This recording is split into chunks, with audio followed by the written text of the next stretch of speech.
بسم اللہ الرحمن الرحیم۔ السلام علیکم ناظرین، آج ہم اللہ تعالیٰ کے ایک نیک بندے کا واقعہ بیان کریں گے۔ ناظرین، ابراہیم بن شعیب رحمۃ اللہ علیہ سے مروی ہے، فرماتے ہیں کہ ہم جمعہ کے دن بعد نماز کے مجلس کیا کرتے تھے۔ ایک شخص صرف ایک کپڑے میں لپٹا ہوا ہماری مجلس میں آ بیٹھا اور ایک سوال کیا۔ ہم لوگ مجلس کے برخاست ہونے تک مسائل فقیہ میں گفتگو کرتے رہے۔ پھر وہ شخص دوسرے جمعہ کو آیا، ہم نے اسے جواب دیا اور اس کا مقام اور اس کی حالت دریافت کی۔ اس نے اپنا پتہ بتایا، پھر ہم نے اس کی کنیت پوچھی۔ اس نے کہا ابو عبداللہ۔ ہم اس کی ہم نشینی سے بہت خوش ہوئے۔ ایک مدت تک وہ ہمارے پاس اسی طرح آتا جاتا رہا، پھر اس کا آنا موقوف ہو گیا۔ ایک بار ہم اس کی ملاقات کے ارادے سے اس بستی میں گئے اور اس کے بارے میں دریافت کیا۔ لوگوں نے کہا وہ ابو عبداللہ سیاد ہیں، اس وقت شکار کو گئے ہیں، ابھی آتے ہوں گے۔ ہم انتظار میں بیٹھے تھے کہ وہ سامنے سے آئے، اور یہ حال تھا کہ ایک ٹکڑے کپڑے کی لنگی اور ایک ٹکڑے کی چادر بنائے ہوئے تھے۔ ہاتھ میں کئی پرندے زندہ اور کئی ایک ذبح کیے ہوئے تھے۔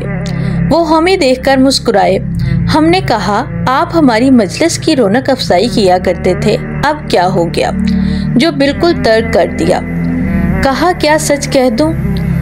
میرا ایک ہمسایہ تھا، اس سے کپڑے لے کر اور پہن کر تمہارے یہاں آتا تھا۔ اب وہ شخص سفر کو گیا ہے، پھر کہاں تم میرے گھر چل کر رزق اللہ تناول کرو گے؟ ہم ان کے مکان پر پہنچ کر بیٹھے اور اپنی بیوی کو ذبح کیے ہوئے پرندے پکانے کے لیے سپرد کیے، اور زندہ کو لے کر بازار گئے اور انہیں بیچ کر روٹیاں خرید لائے۔ اتنی دیر میں بیوی نے سالن تیار کر رکھا تھا۔ ہم کھانا کھا کر چلے تو آپس میں گفتگو ہونے لگی کہ تم نے اس شخص کی ناداری اور فقر کی حالت اور نیک بختی اور صلاح کی کیفیت دیکھی، اور تم میں قدرت بھی ہے کہ اس کی مدد کرو جس سے وہ اپنی حالت سنبھال سکے۔ تمہیں ایسا کرنا چاہیے کہ کچھ چندہ جمع کر کے اس کی امداد کرو جس سے وہ اپنی حاجت پوری کرے۔ چنانچہ ہم نے آپس میں تعین کر کے 5000 درہم جمع کیے اور ان کو دینے کے لیے پھر اس کے گاؤں کو لوٹ چلے۔ جب ہم مدیر پہنچے تو میر بسرا محمد بن سلیمان چروکے میں بیٹھے ہوئے تھے۔ غلام سے کہا ابراہیم ابن شبیب کو میرے پاس بلانا۔ جب میں ان کے پاس گیا تو انہوں نے دریافت کیا کہاں سے آئے ہو، کہاں جا رہے ہو؟ میں نے سارا قصہ کہہ سنایا۔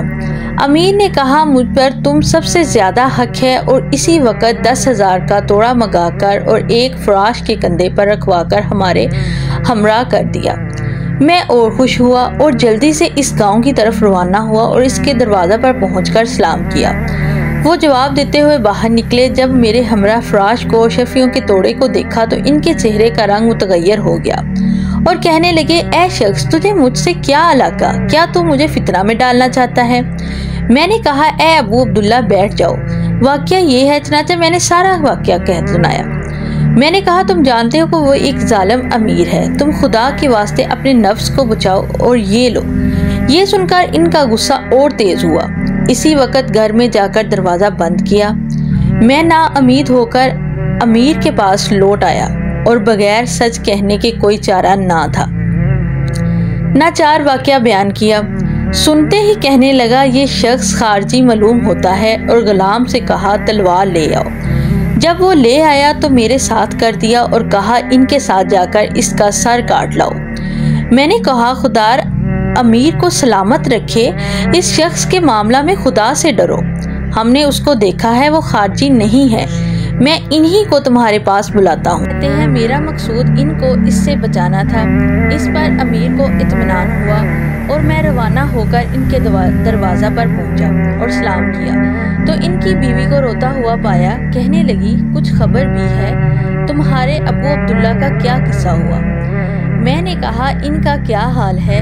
کہا انہوں نے گھر میں آ کر جو کچھ ان کے پاس تھا رکھ دیا اور وضو کر کے نماز پڑھی، اور میں نے انہیں یہ دعا کرتے سنا کہ اے اللہ مجھے اپنے پاس بلا لے اور فتنہ میں نہ ڈال۔ یہ کہتے ہوئے لمبے لیٹ گئے۔ میں ان کے پاس پہنچی تو ان کا انتقال ہو چکا تھا اور یہ ان کی لاش موجود ہے۔ میں نے کہا اے بیوی یہ ہمارا بہت ہی بڑا قصہ ہے، بس اب اس کا ذکر ہی نہ کرو۔ یہ کہہ کر ویسے ہی لوٹ کر میں امیر کے پاس آیا اور سارا حال میں نے اس سے بیان کیا۔ امیر نے کہا میں اس شخص کی نماز پڑھاؤں گا۔ یہ خبر شہر میں مشتہر ہوئی، چنانچہ تمام اہل شہر ماں عمرو رسا کے جنازہ میں شریک ہوئے۔ سبحان اللہ۔ اس واقعہ سے ہمیں یہ سبق ملتا ہے کہ بے شک دنیا میں ایسے اللہ والے بھی گزرے ہیں کہ جو ساری زندگی اپنے آپ کو دنیا سے بچاتے رہے، اور جب دنیا میں پھنسنے کا وقت آیا تو دنیا ہی سے چل بسے۔ اور دوسری طرف ہم اپنے گریبانوں میں جھانکیں کہ ہم کس قدر دنیا کی محبت میں گرفتار ہیں۔ اللہ تعالیٰ ہم سب کو اس واقعہ سے سبق حاصل کر کے آخرت کی تیاری کی توفیق عطا فرمائے۔ آمین یا رب العالمین۔